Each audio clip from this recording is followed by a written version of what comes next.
La vie amoureuse de ton ex actuellement, eh ben, je peux te dire que c'est pas glorieux, c'est plutôt ennuyeux, et puis cette personne n'est pas bien en ce moment. C'est le véritable échec dans sa vie amoureuse.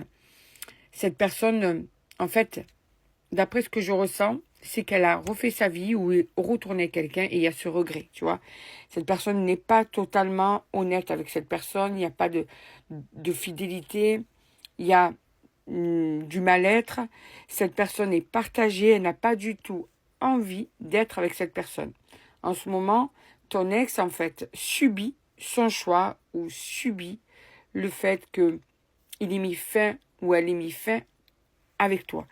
Et on voit bien qu'il y a quand même ce retour de karma tu vois, c'est une personne qui t'a fait souffrir, c'est une personne qui t'a fait, comment te dire, vivre d'illusion en illusion.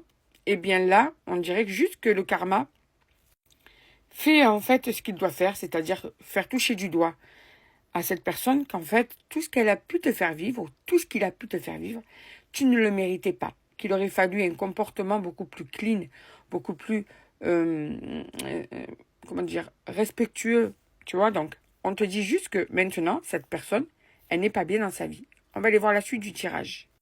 Alors, qu'est-ce qu'on te dit de plus sur l'état d'esprit de ton ex, pardon, actuellement, de cette personne, en fait, qui ne t'a pas épargné quand vous étiez ensemble, quand même, hein?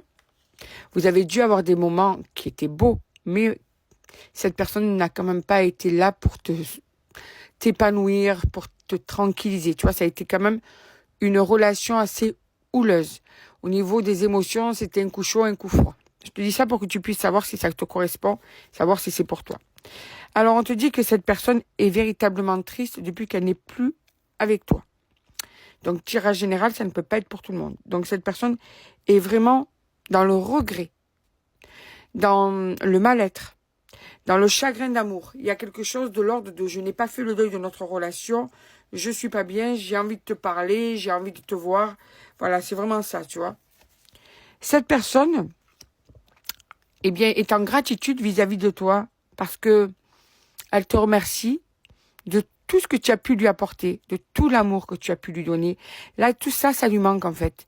Cette personne a pu comparer et s'est aperçue qu'en fait, non seulement les sentiments n'étaient pas les mêmes de son côté pour cette personne, mais en plus, toi, tu étais vraiment là pour l'aimer, pour, comment te dire ça, pour le rendre ou la rendre mieux, pour l'épanouir. Alors, cette personne ne sait vraiment pas du tout où elle va. Elle va dans l'inconnu, elle est perdue et elle voudrait que ça change dans sa vie personnelle actuellement.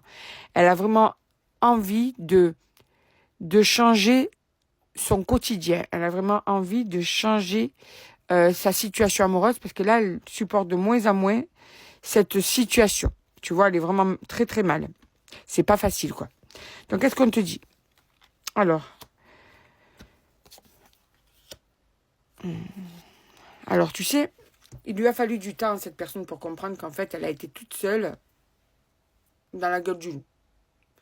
En fait, il y a eu ce choix, où il y a eu ces non-dits, où il y a eu cette je disparais, tu vois, pas d'explication. Mais quoi qu'il en soit, c'est parce que de l'autre côté, il y avait la tentation d'une personne, il y avait la tentation de liberté, il y avait la tentation de renouveau. Et en fait, comme on te dit, la gourmandise est un vilain défaut. Et là, c'est vraiment le cas, en fait. Cette personne, par gourmandise, a été voir ailleurs ou a cédé à quelqu'un. Mais en fait, ce n'est pas pour ça que cette personne t'oublie.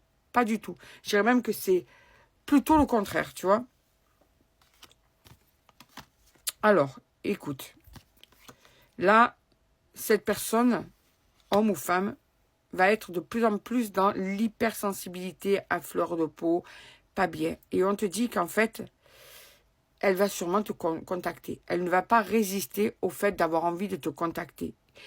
Et ce qui est beau là-dedans, on va dire, c'est que cette personne va vouloir te contacter en étant totalement authentique.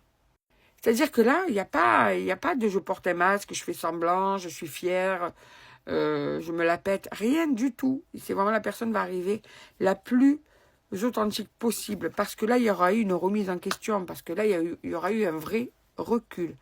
Ça fait un certain temps que c'est fini entre vous. Elle aura appris de ce silence, elle aura appris de ses erreurs et elle aura appris de cette solitude qui lui aura permis d'énormément se remettre en question et de, si tu veux, de péter un câble, d'être en crise, d'être énervé, d'être des fois fatigué tellement le moral n'est pas là, quoi. C'est vraiment, je subis ma vie, je sais que je t'ai fait du mal, je le regrette, mais je te regrette, quoi, tu vois. C'est ça, je te regrette malgré tout. C'est moi qui ai fait n'importe quoi, c'est moi qui ai tout abîmé. Et maintenant, où j'en suis, ben, je suis pas du tout dans une relation dans laquelle je suis bien ou dans une situation amoureuse dans laquelle je suis bien, tu vois. Et cette personne va vouloir s'évader de cette situation et te communiquer à toi, et te parler à toi, pardon. Il va vouloir se rapprocher de toi. C'est nécessaire. Ce sera une décision mûrement réfléchie. Elle espérera que vous puissiez recoller les morceaux, que vous puissiez repartir ensemble. Mais là, j'ai envie de te dire, ce sera pour quelque chose de mieux qu'avant.